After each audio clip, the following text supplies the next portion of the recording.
to be absolutely insane. It is a pleasure to be with you guys as always. And what's going on, Party Royale? It's super fun getting to hang out with you guys as well. Make sure to use your favorite emotes and enjoy the show. As always, I can't do this alone. I need the help from some of the very best in the world. It's Reese and it's Levin 2K. Boys, this is it. After 6 matches, we'll know who our champions are. How are you guys feeling? You gotta let me know. Look, I'm through the roof excitement, you know, as always. But yesterday, the first game started off so hot. I'm thinking we're going to see exactly the same thing today, and it's just going to continue to get better and better up to that final game where we finally get to crown our champions. Reese, don't even mention heat. Right now in the UK, the sun is shining, the weather's sweet. I'm excited for some Fortnite. You know what I mean? I'm just excited for some Fortnite. It kind of hurts that this is the final day, right? Because you want it to continue. If it could just go on endlessly, I would do that. But it is the final day. We are going to be crowning champions. And, you know, Zeke, like you said, potentially back-to-back champions. Who knows? I'm getting ahead of myself. But look, can't wait for the games. Oh, man, we're going to get there in just a little bit. The battle bus is getting all warmed up for us. So let's talk about a few things before we take our seats. Now, as you guys know, we're starting the day off in Europe. We've got 6 matches here. If you like what you're watching, then don't forget NA East later on in the day. 6 matches. NA West is our final stop for the last 6, and that will close Chapter 2, Season 6. Now, let's take a look at the overall tournament format bracket. What has led us to this moment in time? Open qualifier rounds, semifinals rounds, a reboot round, and now finals. Yesterday, 6 matches. Today will be the last 6. Reese, this is it. We've got our 33 trios, the very best of the best, and this is that last shot at greatness. We do indeed. And if you want to know how our top 33 teams made it here, you can see on the left the full way of how they qualified here. So 3, obviously, all full breakdown. 2 days of competition, like we've already mentioned. We saw already 6 games yesterday. There will be 6 games today. We will be recapping yesterday's 6 games a little bit later as well. So look out for that. Remember, these points will be cumulative. So over the 6 games yesterday, those points will carry forward to today, and it'll be the total points who will be crowned our champions. And that's it. Not only are they champions, they managed to get the Axe of Champions as well for placing first. And obviously, beautiful prize money from the top all the way down to the bottom. Yeah, and these next 6 games is a race to be on top at that end so you can get that Axe of Champions. We've seen some crazy things over the past couple of weeks. Even yesterday, right, we've seen crazy games happen. First game of the day, a 54-point game from No Riley, Reason, and Badil, right? They had a victory royale with 12 eliminations, you know, plenty of points up for grabs. And, you know, we're eventually going to show you guys the leaderboards, but, you know, spoiler alert, there are fine margins, very fine margins. So the ability to just collect points in any way possible is going to be huge for the games today. Man, and we cannot forget what's on the line. Prize money across 7 regions, but deep in EU, the prize money is absolutely insane. $300,000 for the trio that comes out on top. That final trio left standing, but they will also take home the Axe of Champions. If you've never heard me say it before, well, guess what? It's gold, baby. We've digitized it, we put it in Fortnite, and created a pickaxe that only champions can wield. That's right. There's only 3 in game at the moment, and only your trio's champions can take hold of them in every single one of these regions. Now, speaking of these regions, guess what? Yesterday in Middle East, we got to crown the first set of champions, but Asia and OCE champions there in both of these regions. So, congratulations, Alan, Shamoki, and Force, 294 points, 2 victory royales, 53 eliminations, and Reese, an average placement of 11.33.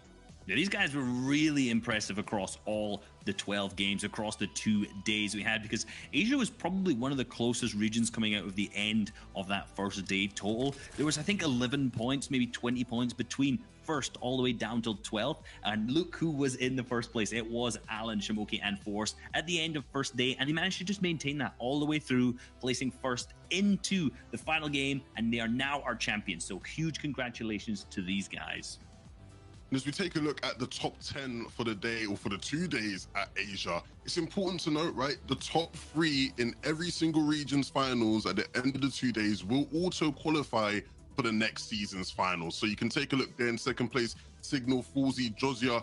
They will auto qualify and they will be playing together as long as, assuming they stick with each other, right? As soon as they split up.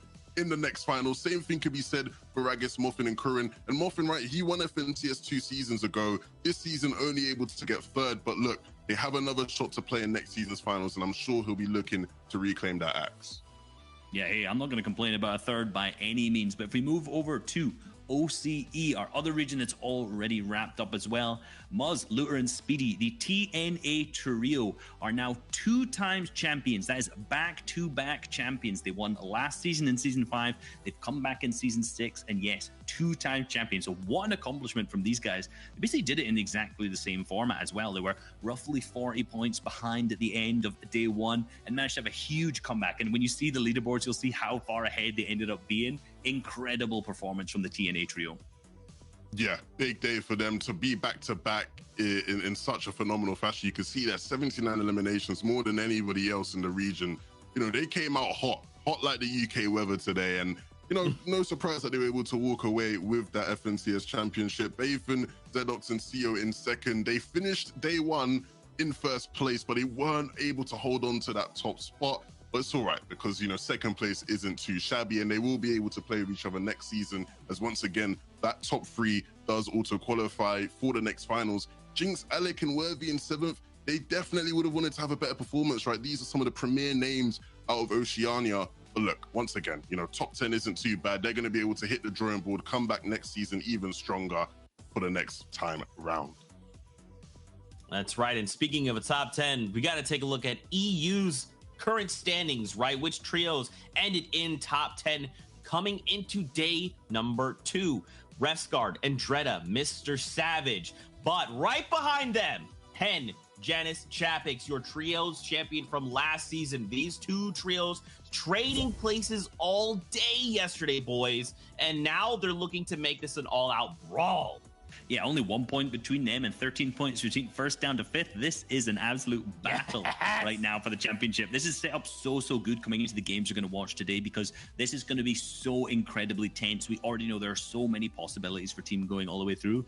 And I think, you know what, me and Levin, we kind of touched on this yesterday a little bit. I think we doubted Hen, Janice, and Chapix a little bit. You know, we said, oh, these guys are contested right now off their drop spot. I think a lot of people, including us, weren't even putting them in their top 5, despite the fact they've been performing as a top team all the way through. But look, these guys are proving why they are potentially the best team in Europe, but maybe not even that, the world. Yeah, look, you know, these guys silenced all the doubters they had, most definitely. You know, people expect teams that are contested to not do as well. And they finished the first day in second place. And, you know, they're poised to finish in first place as long as they have a good day, right? Just 1 point behind first. It's going to be a race to see who can finish that at the end of the day. But many other of these teams are still in great positions, like the likes of Flickenlass and Thomas, who are heavy favorites. They still have a shot today. It's going to be about being able to get those points on the boards. Even if we look at the second page, right? The teams who are 11th to 20th, a lot of talent here who has the ability to potentially make a comeback, right? You take a look at the likes of Kinsel, iDrop, and Wakey. You know, Joe Stompy and Shadow, who literally won a game yesterday but weren't able to do anything else out of that. Can they potentially sort of have a bit more consistency, right? You know, Reese, so many of the most talented names in Fortnite on this page. Yeah, some of the best names. You know, like I said, we saw Vidil, Noah, Riley, and Reason, who are currently in 16th, pop off winning the big victory royale in Game 1 yesterday. If they come out with the steam that they had today in Game 1 and continue that on, they may rise completely up. And it's definitely not something we've seen in any other region over and over again. So we've seen these changes going around in the leaderboard. Some teams down here managing to make themselves all the way up to the top 3, and we could definitely be seeing that here today. Let's take a look at the highlights, though. Let's take you back to the beginning of yesterday when Reason, Vidil, and O'Reilly won that first game. They had a crazy play. Look, forget that guy in Lazy Lake. These were the real Kaisers to start the day because, you know, they started with the way you'd typically expect them to sort of finish, right, with a huge win. Yeah, and you notice they dropped straight down into the water, managed to catch themselves so clutch. That's probably one of the moments of the tournament that we'll remember the most. But game number 2 was won by Refsguard, Andrea, and Savage, who managed to win using the medkit heal-off. Remember, they're currently our first place leaders, but this game was really where they solidified themselves using the corn as well. Not something we really see very typically. Yeah, you can see game 3, Joe, Stompy, and Shadow were able to win a game. We talked about it on the leaderboards. Outside of this game, they weren't able to do much, right? So they had their win from high ground, typical of them in terms of their playstyle. But it's going to be about really being able to have more games like this over the course of these 6 games.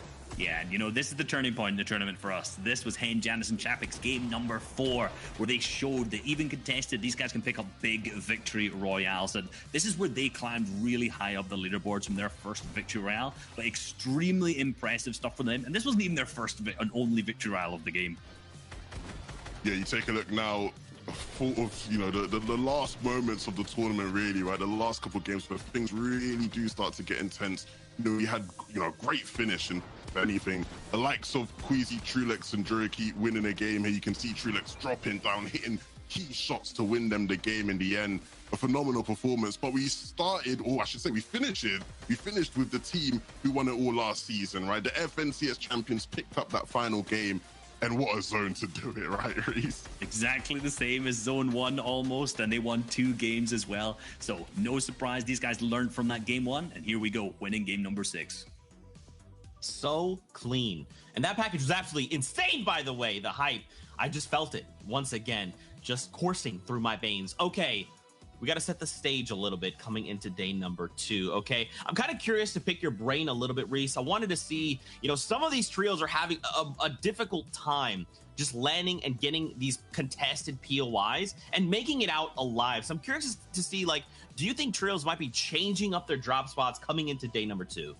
Yeah, and I think if you look at the leaderboard, you have to think, right, if we're dropping, say, for example, the 2 teams currently in retail row, we've got Wolfie's team going against Kiko's team, both not performing too well in the leaderboards right now. Both, I think, 20th all the way down till 33rd, I think, somewhere in that range. So they're basically going to have to think, what are we going to change up in their strategy? And Wolfie's team, during the qualifier and also during the heats, have ended up dropping in Dirty Docks and also Steamy Stacks. So you've got to think, if it's not working out for them so far in retail, maybe they go Dirty and contest Thomas Flick and Anas, or maybe even up to Steamy and contest our current place leaders, which has potentially been alluded to on Twitter so far already by Wolfie. So could see some changes in drop spots today. Yeah, I think that's always bound to happen on that second day, right? Teams sort of maybe get a bit nervous about how they performed on the first day, so they look to switch things up. Definitely a possibility. All right, Levin, talk to me about some sleeper teams, because I feel like you've got one that didn't get much broadcast time yesterday, but they're still performing extremely well.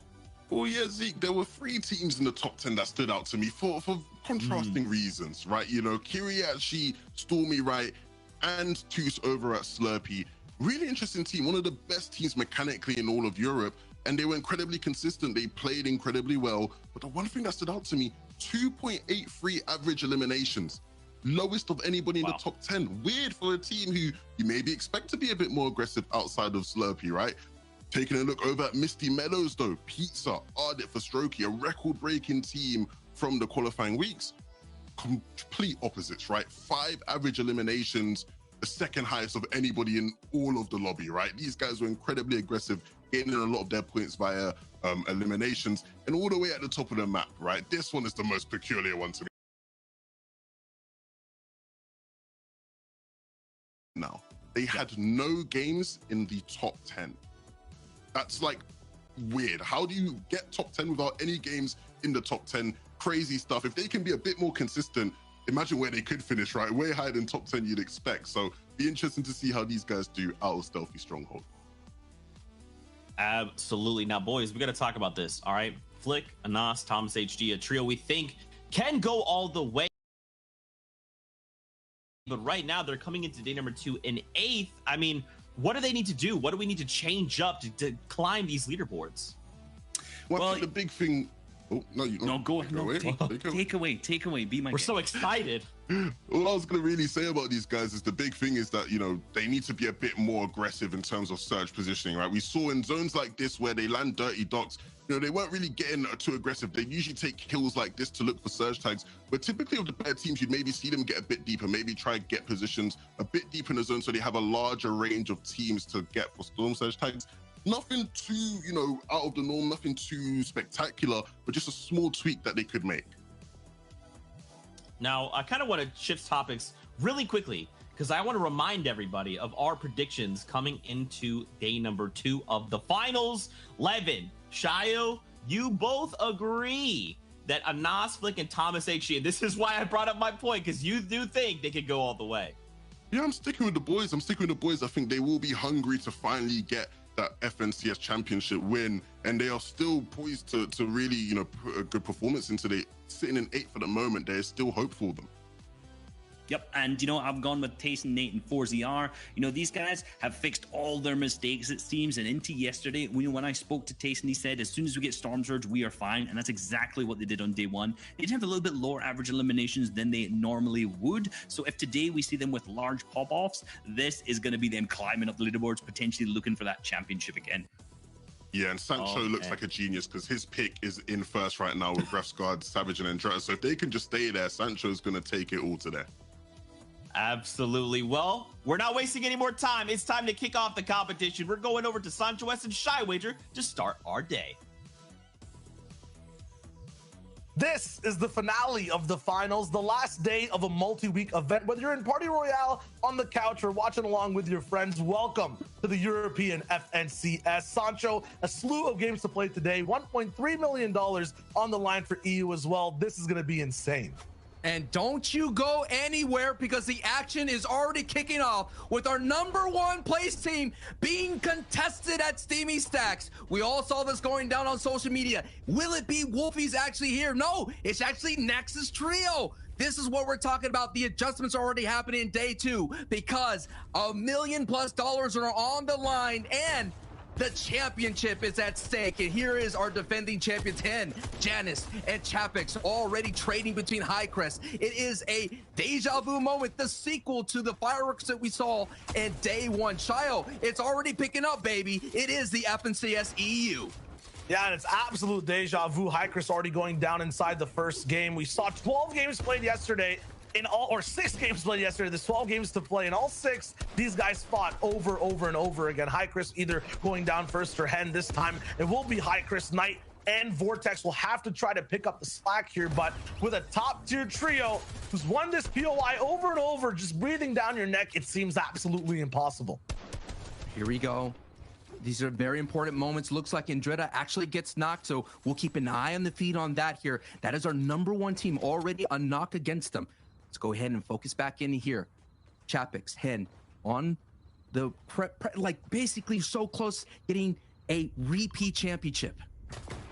We'll flip back and forth between those POIs. Now the fight's actually breaking down at Steamy Stacks. Savage, Refsguard seem to have wiped Screwy and Nexus off the face of the Fortnite island, just with a little bit of a consequence of Andretta getting knocked. It feels like Sancho just got a free buff points off spawn. There wasn't really any much contention whatsoever. I think Savage might actually still be looking for the rest of the squad for the moment. They might be slightly split, looking at how things are going so far, but with this loadout, there should be no problems at all for Savage to wrap things up.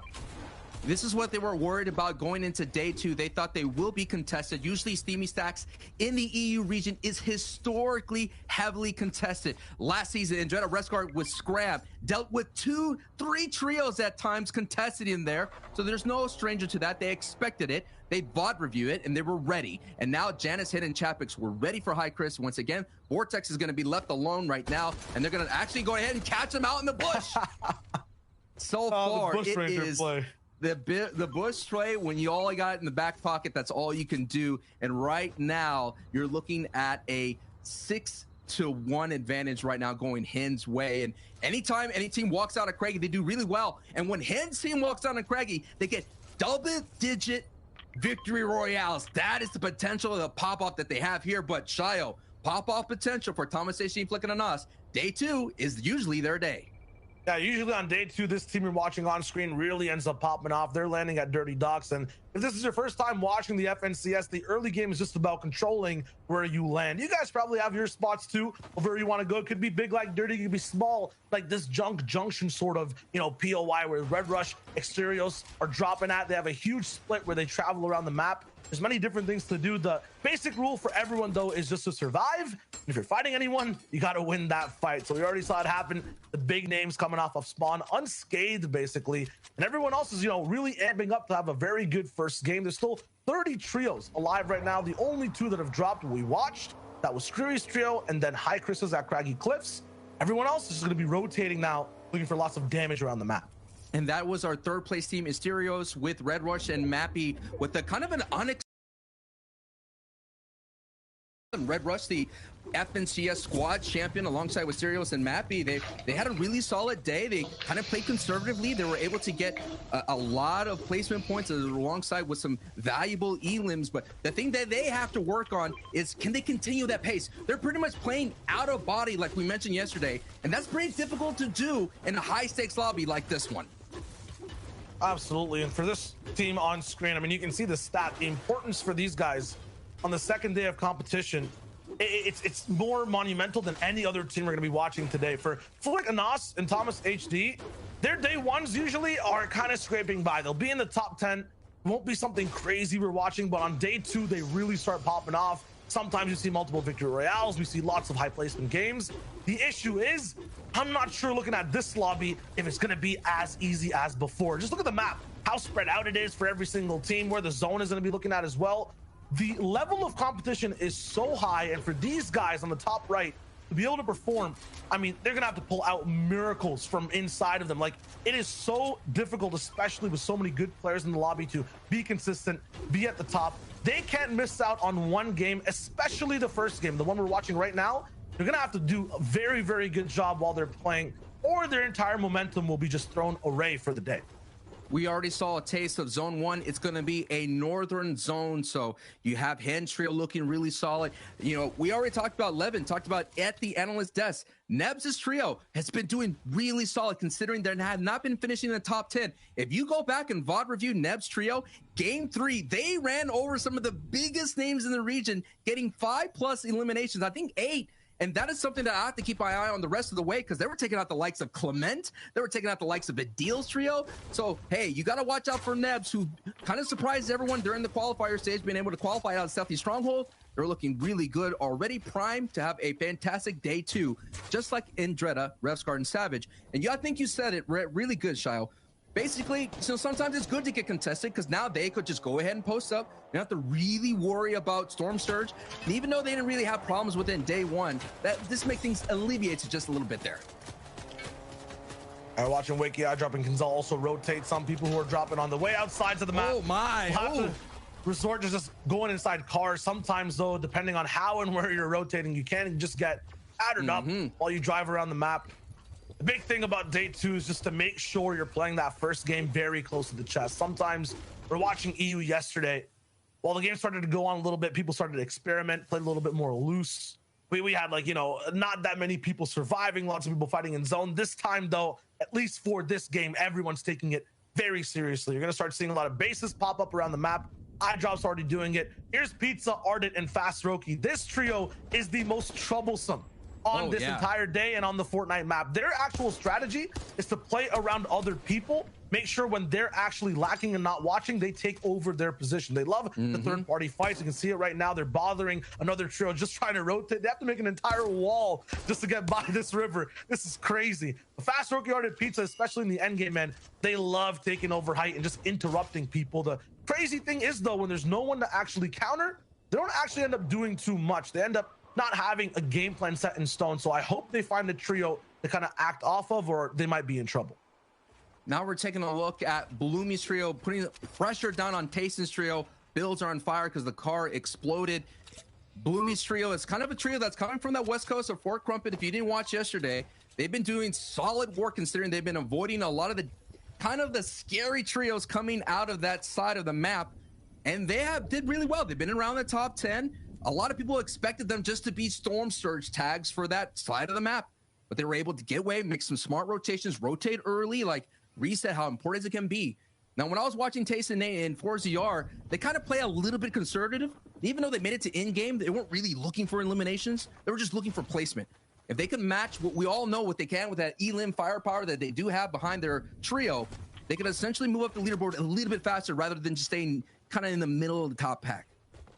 Yeah, Red Rush on your screen now, 4-0 that we were watching before. A lot of these invisible type trios have just survived so far on the first day. For day 2, if they want to end up coming first, yeah, you got to hit these shots like Mappy is right now as well, but you have to start playing for the win. Take some risks and grab this game for your own trio. That's what I was about to ask you, Shio. Is it just about being conservative and trying to sit all the placements, or is it about going for the win? And you answered it right there. You gotta go for the win because no one's gonna give you the crown. You're gonna have to take it from our defending FNCS champions in Hens Trio. Sometimes, depending on the zone, you never know exactly. The game can give you that win. Yesterday, we saw the craziest things towards the south side. When I'm looking at the middle of the map, though, all these consistent type trios who end up playing low ground, they end up winning out the games a little bit more. It's very difficult for Height to do much. You get bounce back zones. They don't have that much room to end up getting eliminations. And eliminations are also a big wave and name of the game. Take these two trios, for example, as well. Trulex Squeezy on the bottom side, DKS Gray and Shakaz on top. Trulex, the guy on your screen right now, glorious and no pun intended at just playing these end games and having the position on Height. These guys controlled the game yesterday so much from the 5th zone onwards, but then they could not hold on to that title spot, the big all the way up top high ground, and other teams rolled over them. Maybe they can clap back today. You have to make changes. That's what Wolfies is going for on your screen right now. Actually bullying Exteriors and Mappy, but maybe just looking for damage. They'll move on. You don't want to throw your game over just one mid-game fight. You want to survive for the whole entire time. You're looking at what's happening, the adjustments already. Wolfies was 50-15 that yellow house, games 1-2. They kind of split retail row against Kiko's trio. Now they're rotating early. We're seeing the retail row teams rotate early. Scram's trio, the other retail row, is rotating towards Lazy Lake. This time, Wolfies is kind of pushing that Cammy split, and that Cammy split right now is being held down by Red Rush's trio. You talked about early game as well in terms of how players want to, go about their game. It's about defending your drop spot. Now towards mid game, you'll see this cool little graphic above the mini map on the right side, 121 above for Deuce. This entire mechanic is called Storm Surge. So basically, when you're rolling in this game, there's so many players that end up staying alive. You want to give these guys a challenge and make sure the entire server is staying healthy as well. So 90 players will have to drop down to 70 for this entire player threshold, and that's decided by how much damage they do. So you basically have to deal damage or you get dealt damage by this purple lightning that comes down. You'll see it in a second. Deuce is ahead of it right now. Everyone after their drop spots is playing for this Storm Surge threshold. They'll look for damage. For Deuce, it was long range beams. Over here, it's box fights between 5 different trios. Kiko last alive on his squad. Dementos following closely behind them. This is a horror movie. He's trying to move forward. So many beams from all spots. There's an arrow in his elbow. This has to hurt. He's going down, and that's one trio taken out. Sometimes you take arrows to the shin, but there's nothing like an arrow to the elbow. That's going to knock you down. That's going to take you out. But now Podesai one last MXR with back, very last place right now. They have been very inconsistent. They were going down to Stealthy Stronghold. In fact, game 5, they were kind of splitting some randomness. But now maybe they could come up and kind of shake up that bottom of the board, because right now they're affecting this rotation right here just by being here. Hey, you're talking about randomness. What is this? This is, I'm counting 7 different trios at the same time fighting in Storm. There's Fast Roki, the Interrupters, High Ground fighting Stompy right. Down below, Dementos is not stopping. Jamside is going down in the build. Oh, man. This is a crazy 6-way fight. ST's here too, making it off spawn for, I think, the first time I'm watching, and they're looking real good with this loadout. This is just a repeat of day 1. All the Southern teams from Misty Meadows, Lazy Lake, Caddy Corner, all being late on the rotations and all colliding as you're seeing Jamsai getting eliminated by Podesai. This is what's happening the entire tournament. It looks like it's going to be a repeat in day 2. If any of these trios want to get better for the day in placement, they just have to avoid this kind of white line engagement that's happening right here, Shayo. This traffic jam hasn't stopped, and this is game 7 out of the 12. It's going to get crazy as the day goes on, too. These are teams playing conservative. Bad Sniper inside Storm, eating some damage, looking for an angle. Not going to really find it, but has some meat to eat, so it's all good on his end. Once again, in terms of reading what's going on screen, it might be confusing. There's health bars to watch. Once that threshold thing pops up on the right side as well, that's like an extra health bar to kind of show you guys how the trio's doing. If they're about 300, 400 damage above, it's really good. Anything below that, sometimes they could be in trouble. There's even more trios, though, still inside the Storm. Hellfire's so far back. Okay, never mind. It's the reverse side. They're actually in. Everyone's looking good. Oh, look at this. So many people, Sancho, playing side by side, close together. And this is going to be rough rotates all the way across. A very nightmare type of rotation if the zone keeps pulling north, but also a nightmare start for Red Rush, Asterios, and Mappy down already. Our 3rd place team is out. That gives room for Forza Artason and Nate to move up the board, and Queasy, Trulix, and Jerky right now. You nailed it, man. They've been holding on to height. They will be at height like about 4 out of the 6 games they were on height and they got it taken away from them, and only one of them they were able to hold on and get a victory royale. So expect this team to continuously to fight for height, to expend all their mats to hold on to height, do whatever that they can, because they're all in for that strategy. And when you go all in, you saw it already, they get down into shambles. But I'm expecting them to at least get 1 or 2 victory royales here today. This is such a weird game, though. Yesterday, we were watching organized driving, basically. Everyone in their own lanes, way far away. They were, following traffic laws. This time, I'm watching bumper cars. I'm looking at trios just bouncing off of each other, shooting. No one is leaving space for anyone to walk by. Even Nate, so far away from his trio, is looking to affect this one. Trulex getting hard beamed. This is troublesome. This is just what it means, that how much eliminations are. 2 points apiece, Shio. Expect people to go for more elims because they have to make up some ground to catch up to the top of the leaderboard. Everyone's also just bunched up at the south side right now. There's a river all the way in between. Some elevation will be tricky to actually navigate. There is one big hill, and there are some kings on it. A god trio maybe who's watching, kind of an opposite lifeguard on this river. They're actually looking to take out people who might be drowning, and everyone's gonna have to start to swim in just a second. Jerky's already down, so Trulix and Queasy are already looking bad, and look at who they have to go by. Snazy, Andalex, Tuz Kiriachi, Shakel's up top. This is like playing a game on the hardest veteran difficulty, and you have no ammunition. Your movement speed is slower as well. I don't know how they're gonna get out of this one. This is going to be a ruthless rotation. All eyes to see who could be able to look at all the hard mats already expended here, because they have been box fighting. They have been trading blows here.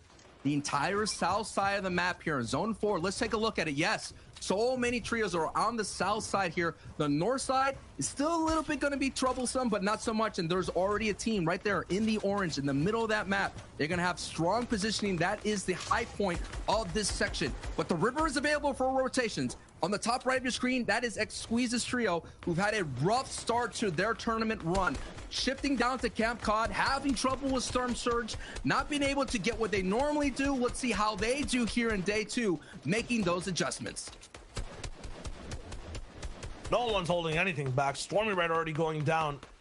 Tuz Kiriachi, they need consistent games. The reason they're inside the top 10 right now is they're really good on placement. Woo! Just like all these teams you see on your screen. They're lacking eliminations. Janice and Chapix doing their classic, what we saw yesterday. Low ground mountainous rotation. Every time they end up doing this, the zone plays for them. I'm not sure if this is like a type of rain dance, but they get every zone when they're in this position. They look good while doing it, and they end up clutching games. We already saw who's at height holding it. It is Vidil's trio who've made those game plan movements that they were talking about, those adjustments. They said on social media, we have a plan. We saw yesterday they were kind of just pushing everything, getting in some scrums in mid-game, rotating late, but now they're early, and now they have prime position to get beams. So now they're changing up their box fighting mentality for Storm Surge, and they're just going to do it from a distance. Wow, I'm impressed. And they came through yesterday with a crazy win in the first game as well. 12 total eliminations. Looked really good. Are these guys hot starters, though? Because after that, it was just mistake after mistake. They fell down the board, and they're in 16th place now. They used to be first on the day, and they ended at 16th. If they could just chill out a bit, just don't use the NOS, don't use the the turbo, just kind of just ease off the gas just a little bit, coast, put that bad in close, and maybe they could just get on through. Because when they get to in game, they're dangerous. We have yet to see them perform in this tournament at in game. Jason 4ZR, Nate, similar type of circumstance. They just need to end up grabbing this game for themselves. I watched a lot of people rotating beside them. I'm still feeling a little bit of a survival vibe from this trio. They're not looking to be in a big spot to win the game currently, but at the same time, they have a max zone to rotate. So let's hold off on that for a second. Tayson getting tagged from the right side. There's even other trios rotating later than this. They have to move through a maze. They don't have a map. They're not sure what's going to be in front of them right here. It's going to be Wakey and Floki into Sipto setting a trap. Andalex uses the river and goes by fast. MXR one last Podicide. They're moving too.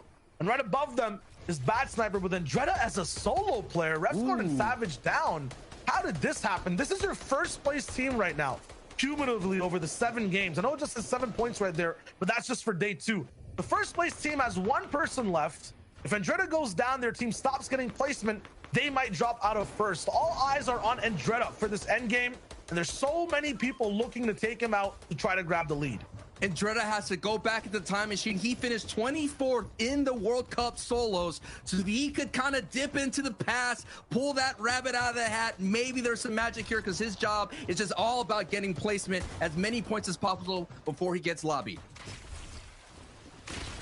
Oh no, this is trouble. This is the third time I'm watching this happen. It happens. This FNCS.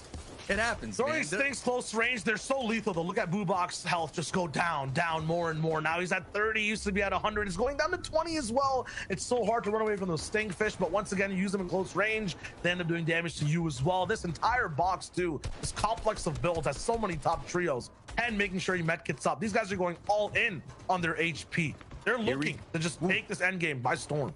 Oh yeah, and the Storm has already moved away from all of our competition. The first moving has been revealed and is going back towards Dirty Docks. This is going to be a very dirty, a very dangerous rotation. And Thomas AC and Austin Flick, we said that day 2 is their day. Are they going to be able to seize it and have that pop-off game, Shio? This is not only the most important day, but this has to be the most important game. The thing we've seen on EU, especially early, is people like to contest height. They like to interrupt Thomas, Flick, and Anas. But look how far this split goes. Thomas is back in an old zone a minute away. Anas and Flick are already all the way on the front side, building a new base. So these guys have real estate on all corners of the map. Janice Hen and Chapix, they're going down to on the backside of Storm. Man. This is absolutely ruthless. People have to make it up a mountain, go down a mountain. It's tough. The hill's in the way, and Chapix is the last person alive on this squad to make the rotate. Chapix is usually the tarper. He could navigate these builds. He could do those layer switches. He could just hold on as much as possible, but he cannot just get any attention looking his way. Down at the ultimate low with only 25 HP. This is the defending champion here who had the momentum leaving from day 1, walking away with the Victory Royale. He's going to do all that he can. Now they're in the second threshold of placement. But let's take an eye on high. Thomas AC, Anas, and Flick here, putting some pressure down below. They have the ammo. Look at the AR. They have all the options they can to put the pressure down on low ground. Every player playing scared, but fear gets relieved as the zone actually bounces back. Everyone on middle and low ground, even the people getting struck by this purple lightning from Storm Surge, are safe and can breathe for the moment. Height will have to work overtime to try to break these builds and go for shots. Look how tough it is. Brick builds everywhere. Metal. Wow. Vidil, no rally. They're surviving on low. They get to have a little bit of a break. Yeah, even Andretta's alive. The first place team has one player. He takes out Sun in mid ground. Meanwhile, Thomas, Flick, and Anas are looking for anything right now. They only have 2 eliminations, Sancho. I've never seen them this, unaffected on the lobby. This is troublesome for them. They need to try to wrap up this game. Yeah, but this is where they start cooking up there as they both get iRes and Indretta right there. This is where they start getting eliminations when the lobby starts getting really tight and congested right now. The most important thing is their builds are so low, so they're going to have to get closer. Already they're setting up someone with the heals. Thomas AC is holding on to some medkits here, so he is going to be that heal up win condition. Anas and Flicker have to go down here, but look, Noah Riley and Badil and Reason are there on the low ground, and they're going to clean up the Slayer here, and they get Etsy, and they get Bad Sniper. Noah Riley and Badil and Reason are here in the end game, and they have the potential to pop off even more, baby! Low ground scrappy, high ground free. There's so many different types of scenes we're seeing so far in this game. One trio in the middle. Flick falls down, big fall damage. Noah Riley in his box. He's in a pit of Vipers, and there's no chances to survive. It's too venomous. Thomas HD and Anas have to do this as a duo. They've done it before, but at the same time, there's so many different players of high calibers down below. With the zone going towards their backyard, this is going to be the game that could be the signature game that I was talking about in day 1. They already almost had it, but Hen took that away from them. They're not going to let it go away here. Marvin with a phenomenal performance, the best performance they had today. Now this is where zone tries to get so hard for the low ground trios. It's so tricky. Everything's kind of just getting claustrophobic. The walls are closing in. The zone's pushing people next to a big mountain. One last gets taken out. There's no harpoon here. Yes, Anas only has 7 builds, but it might be enough to last just 50 seconds. They have to connect to this build. They're beaming down. It's lasers from the sky, and not even a planet could survive this pressure. Right now, Marvin, he's working around the build. Somehow everyone's escaped. Thomas is going for the beams when Anas finds the first. They're still staying up. It's a patient game. Reason last alive 2v1, and he could still do it. He has all the mats from the eliminated bodies below. We're going over a bridge. It's going to be a stalemate for about 30 seconds. If Anas and Thomas don't drop down, yeah, they're not going to. They're going to stay up, and Reason has some time to breathe. What does Reason have in his inventory if he has enough builds just to hold out here? Reason, they had the day one, Victory Royale, game one, popped off huge. If Reason could clutch, and no! Anasa's not so fast! Big elbow jump, but Reason claps back! Reason still can't he get the siphon? He does! If he can find Thomas HT, Reason could have the clutch! Oh my goodness! What? What? Are you kidding me? Reason gets the Victory Royale! How, bro? How? Chio, are you kidding me? Are you Thomas kidding me? HD, 1 second off of the med kit all the way on high ground is what I basically see and how it looks like. Reason gets the siphon at the last millisecond of time as well, wins out the game. This man, not even a troll under a bridge, a goat under a bridge, clutches the unclutchable. Man, let's just go to the desk. Go to the desk. What the heck am I watching? This is just the first game. Wow, dude. Okay, listen. Reason got put in one of the most difficult situations you can be put in as a trio. You have one member left alive in those final few zones, and that member's thinking, okay, what do I have to do? Like, what? At this point, is it placement? Is it elims? He's like, you know what? Let me just channel my Sprite energy and just roll up in there and get the Victory Royale, Reese. That's what I like to see. We cannot have tier 1 teams messing up medkit timings in the end game. We saw Thomas hit the zone, and then as he started to pop the medkit, you saw him start to move a little bit afterwards. He'd already messed up to start with. This is like a clinical play that we have to have locked down. We've seen a lot of this actually on NA East of them messing up the timings of it. We're actually really yet to see that, and that definitely was a bit of a choke, which allowed Reason just absolutely to pop off. And you notice he was live as a solo for a long time as well. Huge props to Reason for clutching that, but they did win game 1 yesterday. Will they manage to keep the steam going? This is the story of last season's, champions, because you look at the last 2 teams there. This is the 3rd place team from last season versus the 2nd place team from last season. And if you actually remember back to last season, Reason had some phenomenal clutches back then as well. And he's back this season with just the clutch genes in his veins. How has he won a 1v2 against one of the best teams in the world? Like, just frame it like that, and you start to really understand how crazy what he just did is. And, we could be coming back in about 5 games and looking at that as being a defining moment in what turned their tournament around. That victory Royale pushes them up the standings. Oh my goodness. Yeah, man. Even just being able to say, like, even if you just ended in 2nd place, it's like, wow, you clutched up so hard to at least hit 2nd. Nope. Let me just 1v2 this other trio. No problem. That's how we start the competition here on day number 2 of the finals. Now let's talk about drop spots. Reese, at the very beginning of the show, I asked you if anything would be changed up. Did anything get changed up? Minorly. Look, minor things changed up. Okay. But some things don't change there, Zeke, because you know what? Have you ever watched Kiriachi's gameplay before? This team's been dropping here for a long time. But what's very important and very critical is the absolute sharpshooter eye that Kiriachi has. Look at this. Look at this. Look at this. The storm me down instantly. That is insane. Look, we know what he can do with those kind of rifles in his hands. Similar things can be said in terms of Pizza Ardit for Strokey. These guys, day one, we talked about how aggressive they were in terms of eliminations, how successful they were out of Misty. And to start off with, they were obviously known to be contested at Misty, but they've still remained fine. And it looks like they have the potential to maybe replicate what's happened yesterday, since it doesn't seem like they'll have too many problems there. Similar things could be said for Flickiness and Thomas. However, we just saw there at the end, it's all going to well having your drop spot uncontested. You can't win the crucial 2v1. What does it all mean? Regardless, though, you take a look at the standings and things don't look too different yet, considering that Hen's trio and Refscar's trio did sort of go down before those sort of closing moments. But even with that being said, you can see Flickiness and Thomas up there in 3rd place now.